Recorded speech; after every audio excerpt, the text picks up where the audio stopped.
school or at home. This is what a waste of money. This rubbish from the Mental Health Association. But they're putting this stuff all out across the Western world, using our tax money, of course.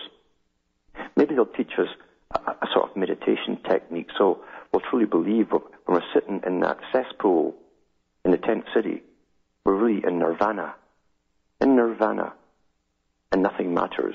And we can smile as we just wither away. Maybe that's what they'll teach us. But for the banks, of course, no, they throw billions of your money and generations to come to keep the same corrupt system going. But they care about you. They care. They haven't forgotten. I think Rick from California is on the line. Are you still there, Rick? Hello? Hi. Yes. Am I getting through? Yes, you are. Yeah. Oh, okay. I wanted to mention something about, I was thinking about rock stars in the music industry, and a lot of people buy their CDs, and some of these rock stars might make mistakes or they're not perfect, but people still buy their CDs, but to err is to be human, people make mistakes, But people, when somebody tries to read through boring books, thousands and thousands of pages, and then distills it down into a shortcut, because most people who work 9-to-5 jobs don't have time to read through this stuff. When somebody comes along and does that, people criticize them, and they say they have a big problem with donating or helping, but yet they have no problem donating to their favorite rock stars or paying for them. Anything that helps them play and fantasize and escape reality, they'll pay for. Yeah. Yeah, and the reason why I'm bringing this up is because there's a lot of backbiting and finger pointing going on in the industry right now. I don't know if you heard about Rents and Alex Jones, but there's all these wars going on in the radio world, and people are getting really nasty. So yeah, every so often this happens. Oh, it's like a cycle. Was that? Yeah, it's been a cyclical, and I tend to keep out of it all and just go my own way. Yeah. What I'm doing here is not for power or it's certainly not for the money, because, believe you me, it trickles in when it does it all, and sometimes nothing. I guess what I'm trying to do is I'm trying to make an argument that this is why it's good to support people like you, because it is work, to go and look at all these stuff. It's a lot of work. It's a 12-hour day minimum, and generally up till 2 or 3 in the morning. So I want to really say that I really appreciate you for all the work you've done, Alan. Yeah, I appreciate that. Yeah. All right. And as I say, you always get the problem, too. And again, you see, this is an economic system that's called competition. Mm-hmm. And you will, every so often, get different people who are in competition for the same advertisers, different things, money, and so on. It's like any other corporation fighting other corporations. And this happens, as it's cyclical for sure, And it's unfortunate, but that's what happens. And again, different people have different agendas, And if you don't take the favorite targets that's normally handed out to you, they'll come after you. If they make their living off hammering one particular segment of society, and you don't, they'll come after you. Mm-hmm. That's standard too. Yeah. Yeah, I was worried that COINTELPRO or somebody might be, might be coming in or just starting something, because all these things are happening at the same time. Mm-hmm. So. And you will too. Yeah, you will definitely also get the different psyops operation goings as well, to try and disrupt anybody that's getting the facts out to the general public. I mean, I know I get hacked at least once, twice a week by the authorities. It's the authorities that do it. Mm. And then you can spend a whole day with one computer trying to get it back up and running again. That's where your time goes, along with all the other stuff you have to do. So this is harassment techniques that I get, but with other ones too, they'll come after you and try to take you off the track you're on and weigh you down with distractions, such as having to fight some other broadcaster. This sort of thing does happen. Yeah.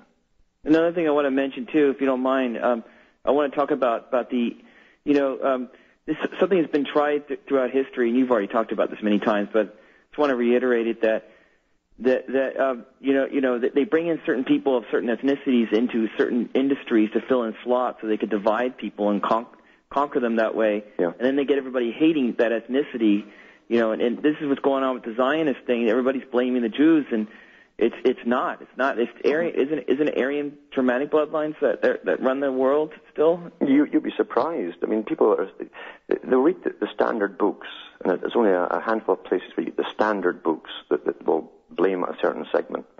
Mm-hmm. And if you just stick with those standard books, you won't learn the bigger picture by going beyond those standard books to find out more and more and more.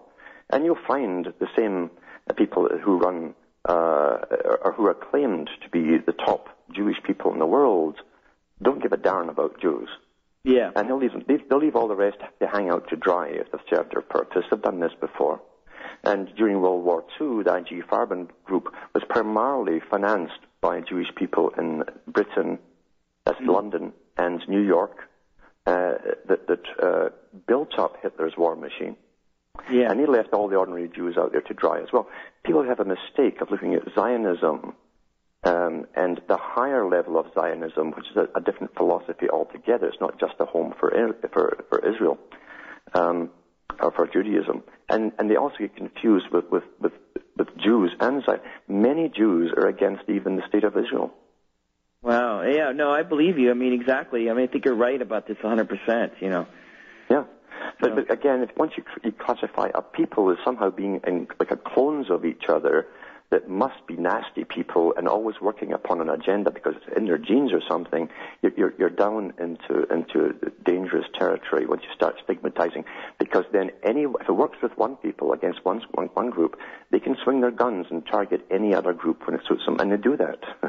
Yeah, I was thinking that they could turn their guns around against the Jews like they did before, Mm-hmm. and start attacking them again. And they can also swing those guns off because what the people who even support a lot of these groups don't understand is, and a lot of these guys are white guys, and they're lower middle to working class people guys.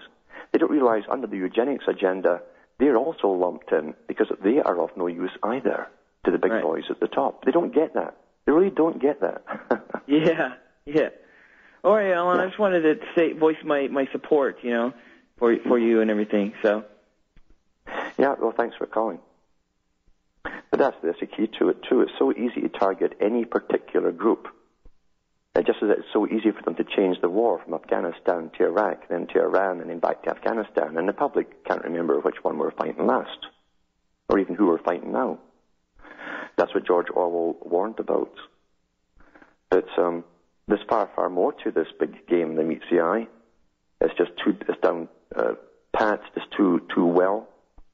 And unless you go beyond the standard books and realize, there's definitely organizations within every ethnic group or religious group for that matter. In fact, most big Zionists, world Zionists, are actually Christians. Most of them. They support what they call Israel, but they don't realize the world Zionist thing that they also support is literally global government. Run by scientists. They'll then be making laws to do with them. But that's the sadness of people. Once you belong to groups, you're so handy to be used by those who know how to manipulate you. That goes for any group, including all the hate groups as well.